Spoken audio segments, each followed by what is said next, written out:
I'm John Dickey and I'm Director of the Child Poverty Action Group in Scotland. My name is John McKendrick. I'm a Senior Lecturer from the Glasgow School for Business and Society at Glasgow Caledonian University.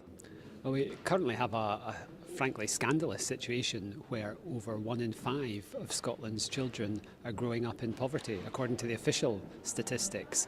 So that's over 220,000 children growing up in families with incomes inadequate for the task of giving their children a fair start in life in 21st century Scotland. Well, there's too much poverty in Scotland and it's an avoidable problem. I think that's the first two very important points to get across there.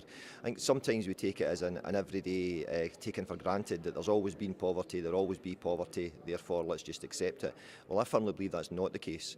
It's not the case on two fronts. One, that the trend evidence is such that it's actually going to increase for the foreseeable future, certainly for the next 3 or 4 years.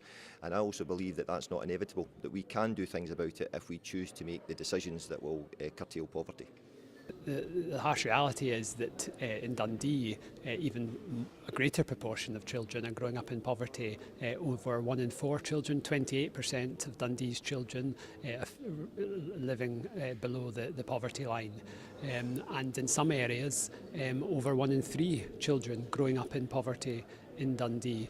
The reality is that poverty exists in every community across Scotland, but we have real concentrations, and the reality is that there are real concentrations of poverty here in Dundee.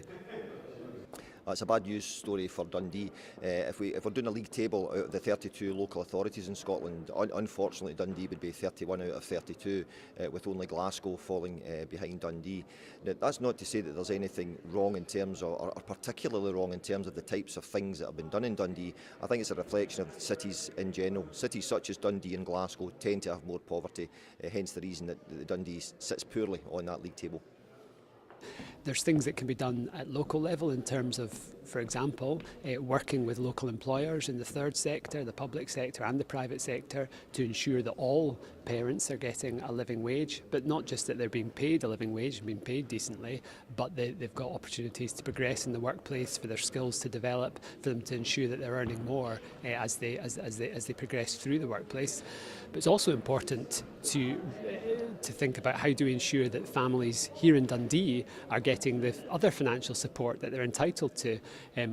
Well over half of children living in poverty are living in families where someone's working, and many of those families are missing out on in-work benefits and tax credits that they're entitled to, so they're not getting the financial support they're entitled to. So it's really important that here in Dundee we ensure that families are getting the advice and information they need to ensure they're getting the financial support that they're entitled to. Yeah, there are practical things that can be done, and those practical measures that could be taken come in many different levels. I think there's an attitude issue that has to be addressed, that how we engage with people experiencing poverty and what we think of the problem has to change. So we have to treat it more seriously, we have to be more respectful, we have to change the everyday priorities that we have. So I think that's one issue that's very important, is that we think differently about poverty and we think differently about how we deal with people experiencing poverty. I also think that we should be poverty-proofing what we do. The council, for example, Dundee City Council then has a tremendous amount of services that it provides, and it's got some tough decisions to make in the years ahead as budgets are squeezed. Now, I think one thing that we should be doing there is looking at how those decisions that we make will impact upon the very most vulnerable in society, and doing whatever we have to do to ensure that those that are least vulnerable are least adversely affected by the tough decisions that have to be made.